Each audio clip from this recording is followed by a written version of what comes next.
This is Laura Tolumbus from Attuned Yoga Wellness, and it is Friday, December 21st. Happy Solstice. This is the first day of winter. This is the day where the Northern Hemisphere is literally the furthest away from the sun. And so we, in turn, have the darkest day of the year, really the darkest night of the year, and the longest night. And after this, we return to the light. So this time of year, we celebrate the light in many different ways. And we honor that light both within and without. And so taking a moment today in particular, I never really realized how much the rhythm of this time of year pulls me in. And for some reason, it's more potent this year than it's been in a while. This sort of desire to not engage the madness of this time of year and this season. I feel more overwhelmed than usual, not in the way that I'm normally overwhelmed. I feel sort of overwhelmed by the fact that I'm not honoring the rhythm, not overwhelmed. I'm more annoyed by all the things that need to get done and less overwhelmed by it. So if that makes any sense. So I'm just inviting you into that conversation because I know that many people are overwhelmed this time of year. And also so many people are in this space of honoring their past, honoring their ancestry, honoring what was, that feeling of nostalgia, that feeling of like reminiscing and of looking towards the past and remembering, maybe years ago, your experience of this time of year. And so, in general, this time of year tends to bring up a lot of grief for people. And I want you to honor that too, if that's coming up for you, because that grief is real. And when we look back towards what was, and, not even if we're not wishing that it was still like that, but we're sitting with the fact that things aren't how they were, if there's been loss or things have shifted. For me personally, this holiday time, this was totally my parents' holiday. This was their thing. They always did Christmas. It was a big to do. And, once my dad left his physical body, it sort of changed. The whole feeling of Christmas kind of shifted and changed, and it's adapted. It's become something else, but it doesn't feel like it felt then. And so there's this sort of longing for what was, but also knowing that that's obviously not possible in so many ways, and things do need to shift and change and turn into whatever will be next. And so we start to cultivate our own rituals and our traditions, and you start to feel into, well, what is really important to me? What are the traditions and the rituals that I want to cultivate, for my family, for my children, for, my life, and what's really important. And so when we start to feel into these things, the idea of, buying a ton of stuff that nobody really needs, and, driving yourself crazy and shopping and overeating and cooking and, maybe just overdoing in so many ways, maybe that doesn't feel so appealing to you in that same way. And maybe it does. What I have found is that kind of stuff and that whole holiday season tends to be a distraction. And I talked about that a little bit already, but noticing where you are feeling like you're needing to be distracted from your life and your reality, and where you're really celebrating and enjoying your life and your reality. So I just want you to honor whatever's coming to you. You might not be having the same exact experience that I'm having. Most likely you're not. No one is having the same exact experience as anyone. But sometimes some things line up and we can relate to each other in certain ways. So, and if you can hear that crazy noise, my dog is literally shredding her toy, literally, like ripping it apart. This poor little baby seahorse is now dead. Okay, it's not alive, it's stuffed. Don't get nervous. So let's take a moment here and really sit with ourselves and take a pause, because this day is about really honoring the depth of your being, honoring your fullness, honoring this human embodied experience you are having, honoring whatever is coming, honoring whatever is rolling through, whatever is sort of pulling at you, whatever is holding your attention, and just honoring the sensation and the experience you're having, because very often we're just sort of like moving through. we're just doing our thing and we are, plowing through our life. And very rarely do we stop and we pause and we pay attention and go, okay, what am I doing? And is this meaningful? And does this matter?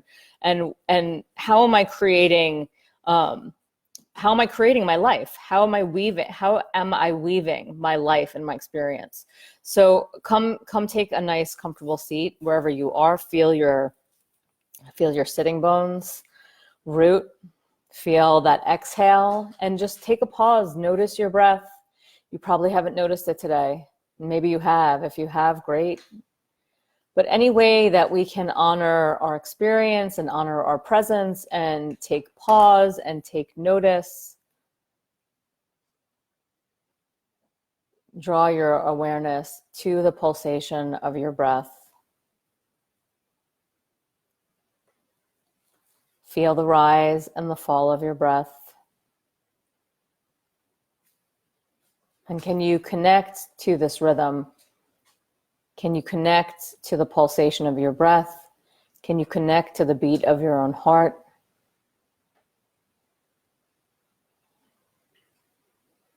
Can you hold space for yourself to journey into the darkness, to journey into the unknown?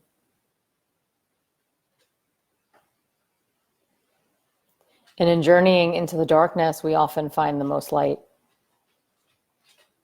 So at the depth of this darkest day, we move back into the light, just in that way that we burrow into our own presence and our own heart, and we draw in to the unknown. Very often, the deeper we go and the darker places that we start to reveal and uncover, we find our own light. We start to dust off the mirror of our own heart.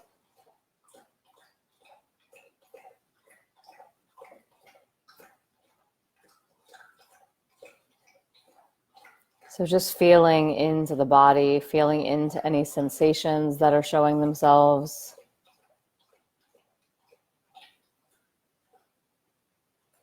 Honoring the experience of just being present with yourself.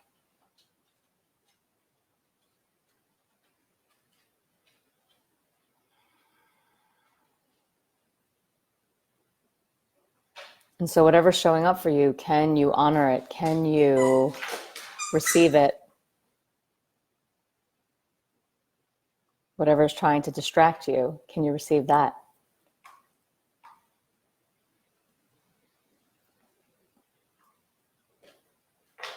And when you breathe into your presence, can you feel into this fullness? Can you feel into this potency that you hold?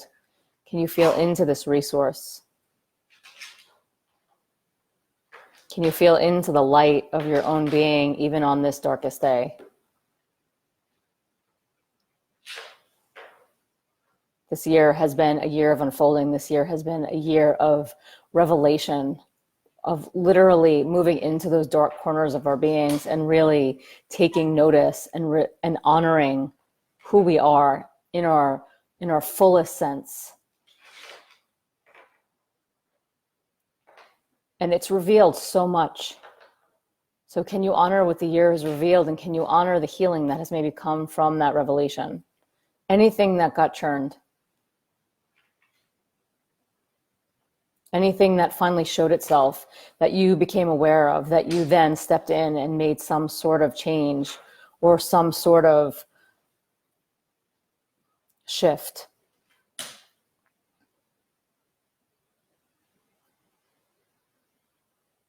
And can we honor our strength? Can we honor our resilience and the power of our own presence?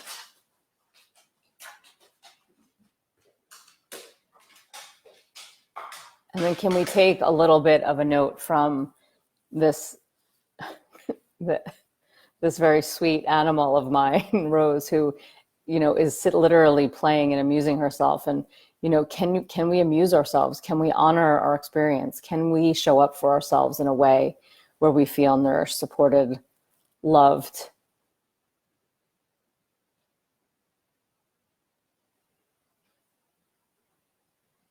Breathe into the back of your body. Feel the resource of the back of the lungs. Feel your sitting bones root. And draw your hands into prayer in front of your heart. and just sealing any intentions that you have for this day, for this solstice, for this shift. And just gently bowing your head to your heart and to your body, to your mind, to everything that you hold here, to honoring the beauty and the resilience of your own heart.